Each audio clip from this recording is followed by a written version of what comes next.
When you walk side by side with a friend, chatting about the weather and sharing life's trivial matters, their smile is warm and their tone natural. But what if you were told that this friend has no subjective consciousness at all, and all their words and actions are mechanical reactions triggered automatically by physical mechanisms, without joy, tiredness, or any inner experience? Would you believe it?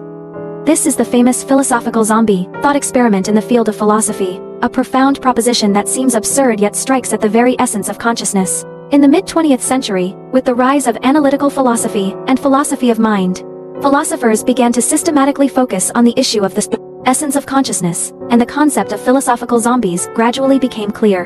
In 1974, philosopher Robert Kirk first formally proposed the definition of philosophical zombie. It is a being that is identical to humans in physical structure and behavioral performance, but lacks phenomenal consciousness, i.e. subjective experience, such as the pain of being in pain, the visual experience of red, and the pleasure of being happy. For example, when a philosophical zombie is pricked by a needle, it will frown and shout, "It hurts," like a human, but it will not truly feel pain. When it sees red, it will say, "This is red," but it will not have the subjective visual experience that humans have when seeing red. Later, philosopher David Chalmers brought the philosophical zombie thought experiment to a climax in his book, The Conscious Mind, Through the Zombie World Argument. Chalmers pointed out, if it is logically possible to have a world that is physically identical to ours, but is full of philosophical zombies, then consciousness cannot be explained by physical facts.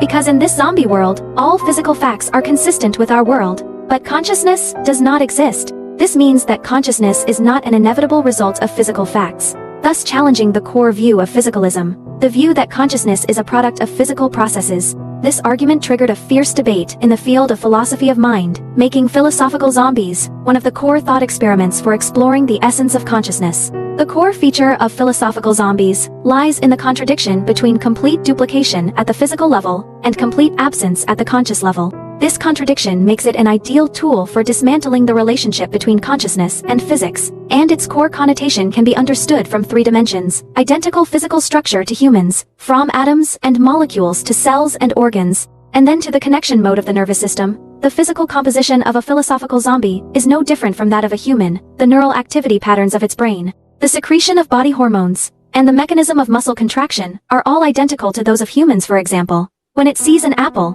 the activated area of the visual cortex in its brain and the frequency of neuron firing are completely consistent with the physiological response of humans when they see an apple. When it is amused, the movement trajectory of facial muscles and the activity of brain areas related to pleasure are also identical to those of humans. This physical identity is a key premise of philosophical zombies.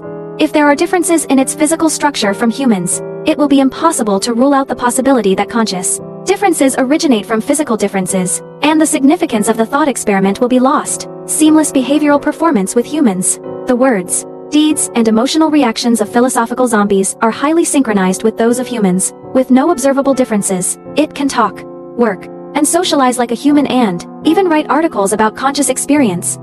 For example, it can describe in detail the sweet taste when eating chocolate, but in fact, it has never had the subjective experience of tasting. It will shed tears when watching a tragic movie, but it will not truly feel sadness. Even with the most sophisticated instruments, it is impossible to distinguish a philosophical zombie from a human based on behavior or physiological reactions, because all its reactions are mechanical responses to physical stimuli, which are completely consistent with the consciousness-driven behavior of humans in external performance. Lack of phenomenal consciousness. This is the most essential difference between philosophical zombies and humans. They have no subjective feelings at all. Phenomenal consciousness is the core of human consciousness, and the feeling of being a certain being, the discomfort experience when you feel pain, the pleasure feeling when you smell the fragrance of flowers, and the awareness of inner activities when you think are all manifestations of phenomenal consciousness.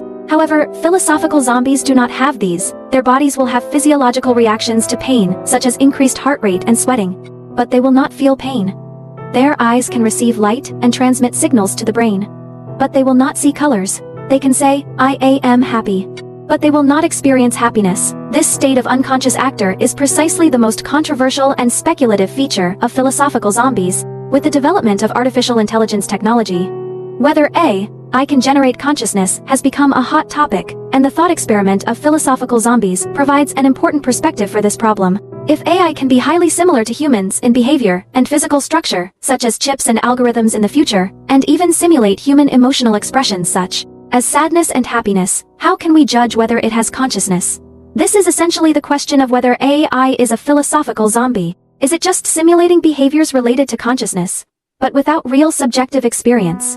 The discussion of philosophical zombies makes us realize that judging whether AI has consciousness can not only depend on its external performance, but also needs to deeply explore the necessary conditions for the generation of consciousness, which provides important theoretical references for artificial intelligence ethics and consciousness research. The existence assumption of philosophical zombies also makes us cherish human subjective consciousness more. It makes us realize that our joys, sorrows, sensory experiences, and thinking awareness are not accessories taken for granted, but the core that makes us become us. Without these subjective experiences, even if the body can operate normally, we are no different from zombies. This reflection can make us pay more attention to our own conscious experience, attach importance to the value of emotions, perceptions, and thinking, and avoid ignoring the unique feeling of being ourselves in the fast-paced life.